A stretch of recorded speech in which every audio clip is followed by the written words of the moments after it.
Hello, and welcome to Diana's Makerspace. I wanted to show some new things I'm doing. This is I made some new outfits for my Barbies, and as you can see, Mike is wearing a different outfit that coordinates with everyone. So for a man dress, and basically for these projects, I like doing this because it's very relaxed. It's very easy to do. And here's the original outfit that's made like that through different like, template and a sewing pattern like that though and stuff. So you can see and stuff like that though, like that, and basically just have to finish up one other part of this, but I'll do that next like that though. But well, from you can see, these are all 1969 fashions. This is a 1969 mini dress that's converted into a top, and now it's converted into a man dress. And for Pride Month, you should be able to wear whatever you want in that though. And I'd just like to make one other point about some things I saw over the weekend.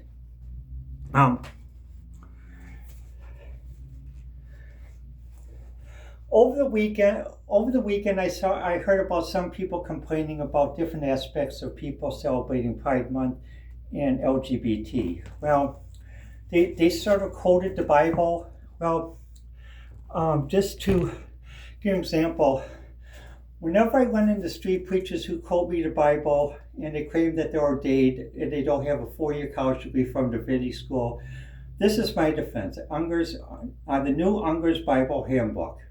And what happens is I can go back, and if they talk about certain things, like if they talk about Ezekiel 3:05, I can go to Ezekiel 3:05 and read what a professional interpretation is from one person who set the seminary school standards for many years and worked with Billy Graham and that as to the interpretation of the Bible. And it's written right here. No street preacher interpretation. Or if I'm not feeling well, some people like to use the Bible for when you're not feeling well, to look for stuff.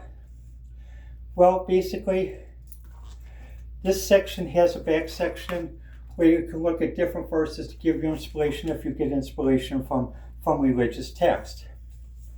Another book that I would refer to some people who said some weird stuff or we can not understand about people who are LGBT or cross-dressers is, this was made in a popular PBS series, All Creatures Great and Small by James Herriot.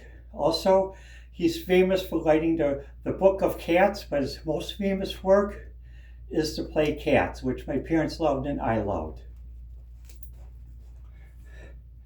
The third thing is, when street preachers try to, or people claim they're ordained and try to disparage people who are trans or cross-dressers, LGBT, I pull out Moody's Handbook of Theology, revised edition. And the reason why I do that is because basically has different sections. Systematic theology. Let me just read a little bit of the table of the contents. Biblical theology, introduction, biblical theology, introduction to the Old Testament, introduction to the Edenic era, and ending with 16 purpose theology of John, introduction to systematic biology, eschatology, doctrine of last things, introduction to historical theology, dogmatic theology, and contemporary theology. So I've read all these and studied all these and have been certified like that. So, to those who sort of think, well, are people who are cross-dressers, LGBT, has a psychological problem? No, that was what original DSM-1 was. DSM-5, it's not. Gender dysphoria is a medical condition. It's a medical condition. It's a medical condition. Also,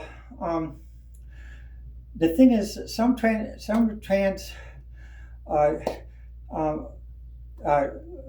feminists who are against trans will say, well, we don't want them wearing skirts or dresses. Well, for many women, whether someone's a feminist or not, pants and wearing blue jeans was a liberation in the 60s. Even when I went to school, I went to a great school where where girls were allowed to wear pants and boys were allowed to wear girl pants and that in the girl tops. And I had 3 teachers who did that. They had a big fight with the Milwaukee School Board. They tried to sanction them. They tried to get them fired, but they had enough legal representation to fight back. And also, by the way, all 3 teachers were Republican. So, when people decide to wear a dress or skirt or something else, it's because they want to.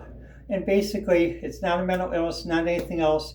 And just like those who are born male, wearing a dress or skirt is very liberating because basically, for my generation, men always had to wear long pants, long shirts in the summer, which was very hot.